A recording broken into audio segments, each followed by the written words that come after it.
जीवन एक अवसर है। जीवन तथ्य नहीं, केवल एक संभावना है। जैसे बीज में छिपे हैं हजारों फूल,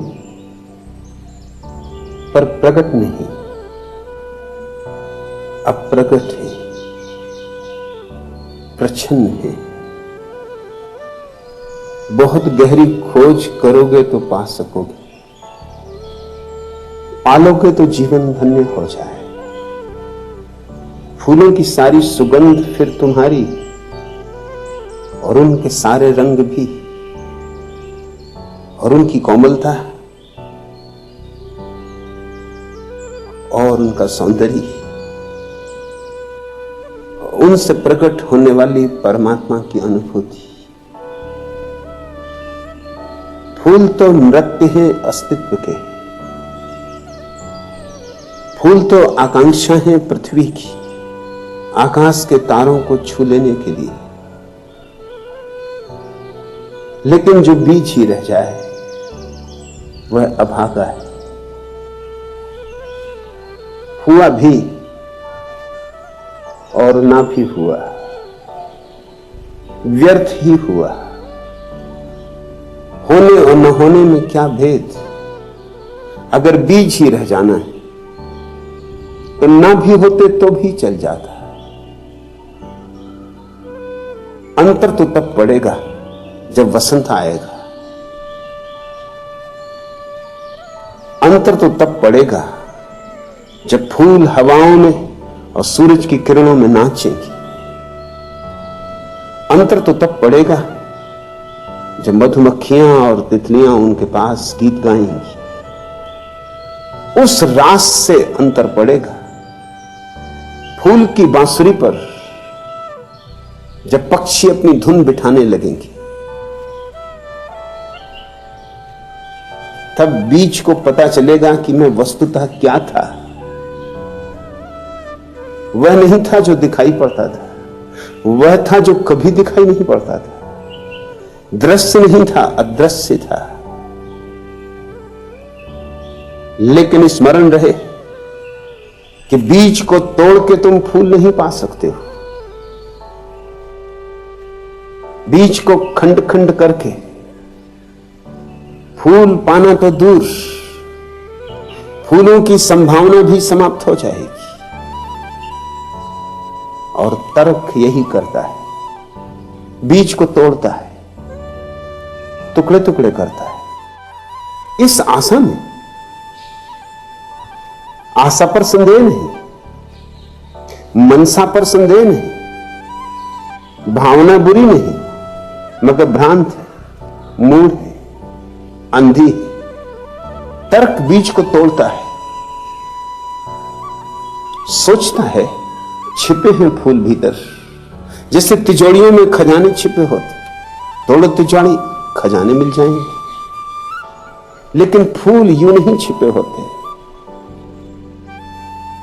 इसलिए तर्क आदमी में खोजने चलता है, लेकिन परमात्मा को नहीं पाता। आदमी को तोड़ लेता है, हड्डी मांस मज्जा पाता है, और कुछ भी नहीं।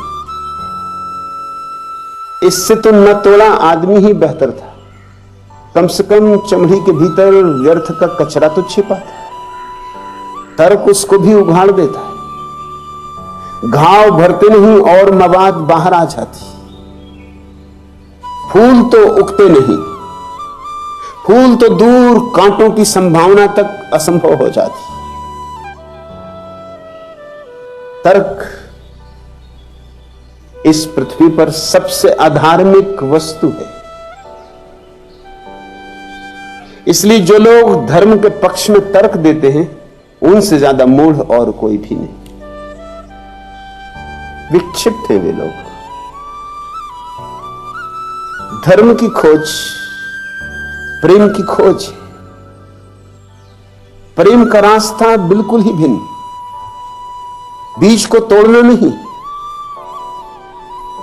गहरी जमीन देनी, जमीन से पत्थर कंकड़ कूड़ा करकट अलग करना, जमीन को इस योग्य बनाना कि बीज को आत्मसात कर ले, खाद देनी, पानी देना। सूरज की किरणें तो आ ही रही, उन्हें बीज तक पहुंचने देना है। सूरज का उत्ताप अत्यंत जरूरी है ताकि बीज में छिपा हुआ जीवन गतिमान हो सके। सूरज की अग्नि जरूरी है ताकि बीज के भीतर छिपी अग्नि को आवाहन मिल सके, चुनौती मिल सके। सूरज बाहर द्वार पर दस्तक देता और भीतर बीज की क्रांति मचनी शुरू हो जाती। मिट्टी पचा लेगी बीज के अहंकार को, क्योंकि बीज के चारों तरफ जो परत है वही अहंकार है। उसी के कारण बीज के और अस्तित्व के बीच में बाधा है, अवरोध है, दीवार है। बीज जैसे बंदी है, जैसे उसके हाथ और पैरों पर जंजीरें।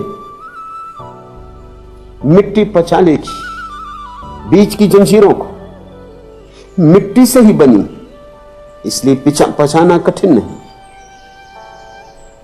बीज के चारों तरफ खड़ी दीवालों को मिट्टी आत्मसात कर लेगी, आत्मलीन कर लेगी और बीज में बंद आत्मा को मुक्त कर देगी। वही आत्मा फूल बनती, वही आत्मा सुगंध बनती, वही आत्मा आकाश की तरफ उठने लगती।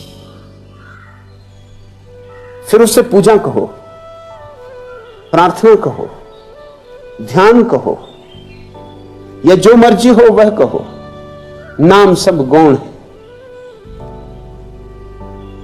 एक बात स्मरण रखना, कुछ चीजें हैं जो हमेशा जीवन में नीचे की तरफ जाती और कुछ चीजें हैं जो हमेशा ऊपर की तरफ जाती। जैसे दिए की लौ हमेशा ऊपर की तरफ जाती, फूल की सुगंध हमेशा आकाश की तरफ पंख फैलाती। जैसे ही बीज टूटता है, तर्क से नहीं, भूमि में समर्पित होकर गलता है, अपनी मर्जी से, अपनी अभीप्सा से, वैसे ही क्रांति घट जाती। एक नए जीवन का सूत्रपात होता है। अगर बीज को तुम गिराओ पहाड़ से तो नीचे की तरफ जाएगा और सुगंध ऊपर की तरफ जाएगी। मिट्टी का दिया नीचे की तरफ जाएगा, लेकिन मिट्टी के दिए में जलती हुई ज्योति सूरज की तलाश करेगी। सूरज ही उसका स्रोत है। दिए में दो का मिलन हो रहा है, आकाश का और पृथ्वी का। बीज में भी दो का मिलन हो रहा है, अदृश्य का और दृश्य का। दृश्य पर मत अटक जाना।